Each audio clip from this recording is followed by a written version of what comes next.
Let's start the chapter Breathing and Exchange of Gases. As you have read earlier, O2, oxygen, is utilized by the organisms to indirectly break down simple molecules like glucose, amino acid, fatty acid to derive energy to perform various activities. मतलब कि जैसा कि आप पहले ही पढ़ चुके हो कि ऑक्सीजन की ज़रूरत पड़ती है हर एक लिविंग बीइंग को किसके लिए, ताकि वो जो सिंपल मॉलिक्यूल है जैसे हमारे बॉडी के अंदर या हम खाने के थ्रू लेते हैं glucose, amino acid, fatty acid, ठीक है, इन सिंपल मॉलिक्यूल को तोड़ा जाता है ऑक्सीजन के हेल्प से. कैसे? इनडायरेक्टली. इंपॉर्टेंट चीज़ है, डायरेक्टली आप लिखोगे तो गलत हो जाएगा. To derive energy to perform various activities, मतलब कि इन चीज़ों को तोड़ के आपको एनर्जी मिलती है और उसी एनर्जी से आप काम करते हो. ऑब्वियस सी बात है. कार्बन डाइऑक्साइड जिसे हम CO2 कहते हैं which is harmful is also released during the above catabolic reactions. CO2 formula याद होना चाहिए, बहुत बेसिक है, बहुत बच्चों को नहीं समझ में आता.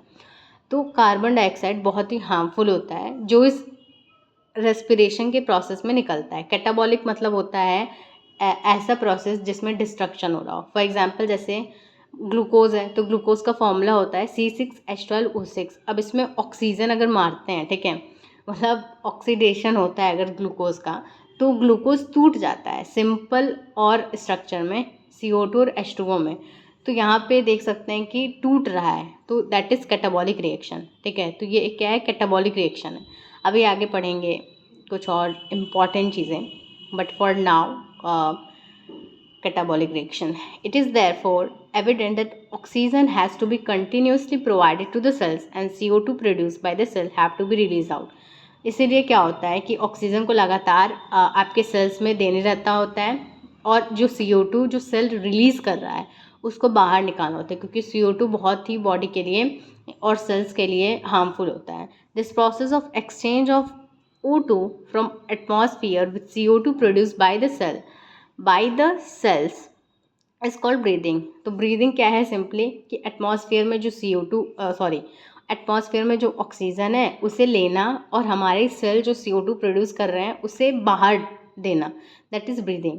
Commonly known as respiration. आमतौर पे हम रेस्पिरेशन कहते हैं, बट डिफरेंस है.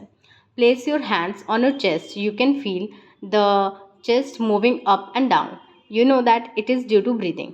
मतलब अपना हैंड अपने चेस्ट पे रखिए और आपको लगेगा कि आपका चेस्ट ऊपर नीचे जा रहा है. ठीक है, ये क्यों होता है? ब्रीदिंग की वजह से. अब क्वेश्चन है, हाउ डू वी ब्रीद? हम ब्रीथ कैसे करते हैं? The respiratory organs and the mechanism of breathing are described in the following sections of this chapter.